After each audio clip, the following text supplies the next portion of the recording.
This is Beyond a Reasonable Doubt with your hosts, Mark Garrigus and Gary Smith. Welcome to Beyond a Reasonable Doubt. We took a unintended hiatus last Thursday. So we're back with the best 15 minutes in the universe. Adam is over hoeing it up on some other media platform. So it's Gary and me today. And boy, Gary, the breaking news has got to be the Andrew Cuomo report that Letitia James hired June Kim, who was the acting U.S. Attorney of the Southern District of New York. And they put out just minutes before we're taping this, a blistering report about the accusers and the investigation that was done on the sexual harassment allegations. And right before I pressed hello and said, hi, Gary, the president called on him to resign. Joe Biden, for all of you who always make the claim that each side kind of picks and chooses their battles, what a turn of events, because there was speculation at one point that Joe Biden was going to pick Andrew Cuomo as his attorney general instead of Merrick Garland. I remember the stories on that. Now, this is sort of news to me, because all I saw was that Andrew Cuomo said that today is Tony Bennett Day. Yeah, By the way, is there not a media person in his camp to tell him that was probably lay low and just don't speak at all if you're with what's going on today? It's just there's a couple of things going on here that I don't understand. I mean, high risk, high reward, what he did. He called on Letitia James, who is the attorney general in the state of New York, to do the investigation. She then appointed two people, and the aforementioned June Kim, to do the investigation. He apparently submitted to, if you believe some of the reports, I think I read something in Politico today that indicated that he submitted to 11 hours of a deposition. The reason I think that report is probably accurate is that the report that he submitted to 11 hours is because all the way through this report that was released today were findings on his credibility, and he did not do well. The report basically said that he was not credible, that he had, I hate to call anybody a liar, but I'm characterizing the report, and blistering is not strong enough. And that's, I think, why the president called on him to resign. If we're going to prognosticate, what do you think, Gary? You think he's going to resign? I don't know if it's in him to resign. I think if you were to ask him right this instant, if we could be, at his side right now, he would say no. But I think that the overwhelming momentum is going to force him sometime in the next 48 to 72 hours. Once the president is out there, then that gives cover to every other lawmaker who wants to get their soundbite on CNN. So this is just going to be a wave of this until he does step down, I would think. What do you think? Well, remember, there was also a controversy about when this first started to bubble to the surface. Chris Cuomo, his brother, who's a CNN personality and has a show in primetime, had gotten into a bit of a frothy situation because both he was on CNN and he was advising his brother to tough it out, basically, for lack of a better term. And I think that was their philosophy. I am somewhat taken aback for a variety of reasons that we may discuss Thursday on Beyond, because I'm going to check it out. All the indications were that this, to some degree, that the Cuomo camp had not expected this kind of a report.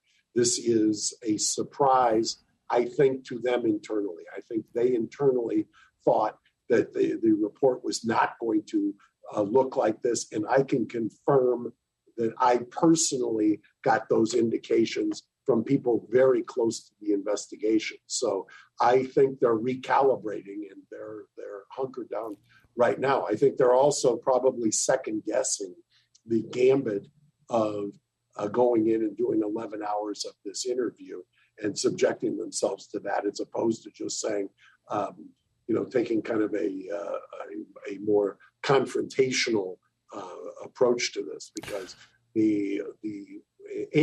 by the way, for instance, in California, under most circumstances, a deposition in a case, a civil lawsuit, is limited to 7 hours. So it's interesting to me that they subjected themselves to 11 hours, or basically 1 hour per accuser on this, because inevitably, even a skilled trial lawyer, when put in that situation, and or a professional witness, I've had witnesses on the stand, and even if you look good for 2, 3, 4 hours, eventually you're going to get worn down. You're going to get tripped up, especially if you've got kind of a full-throttled, full-fledged investigation coming at you.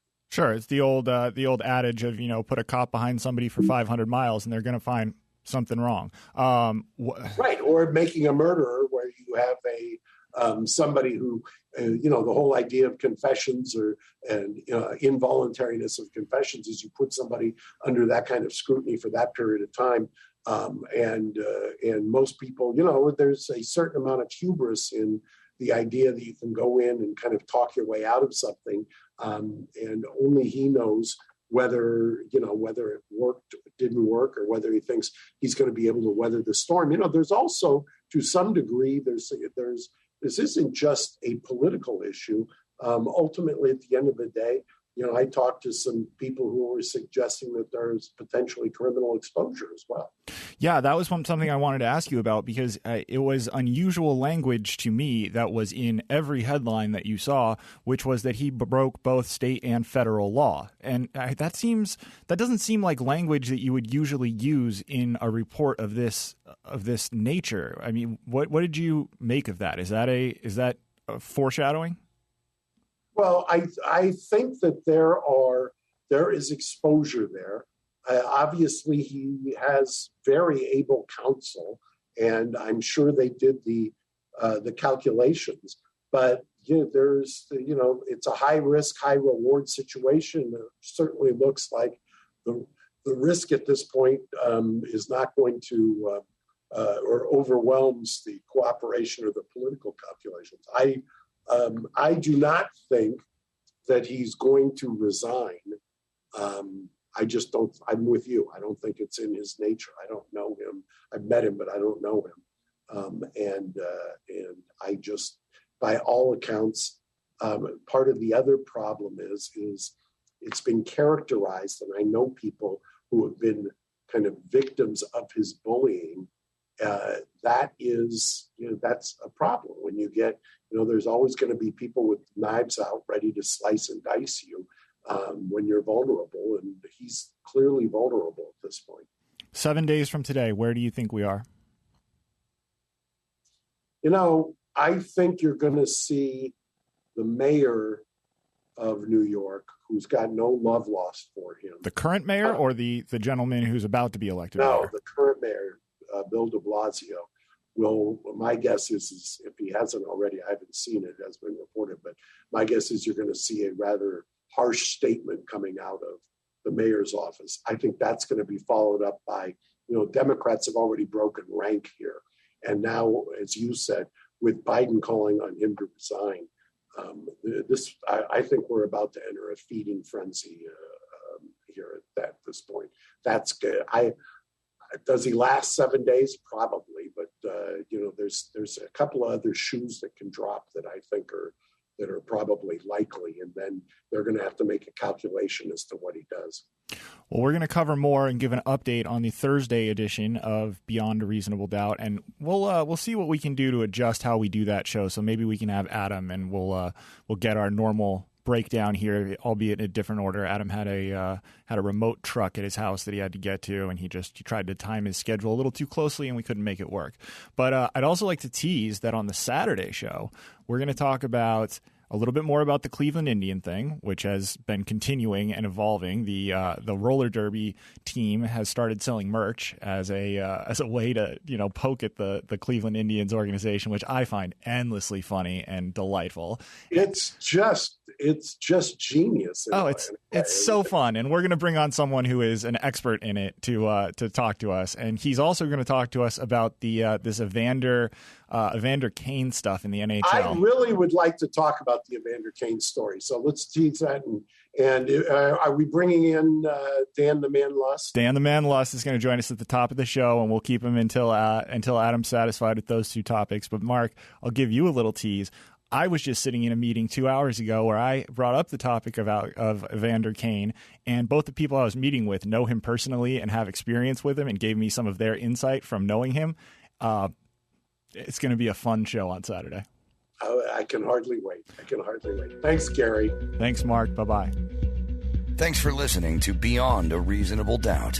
Stay tuned for more bonus episodes coming soon.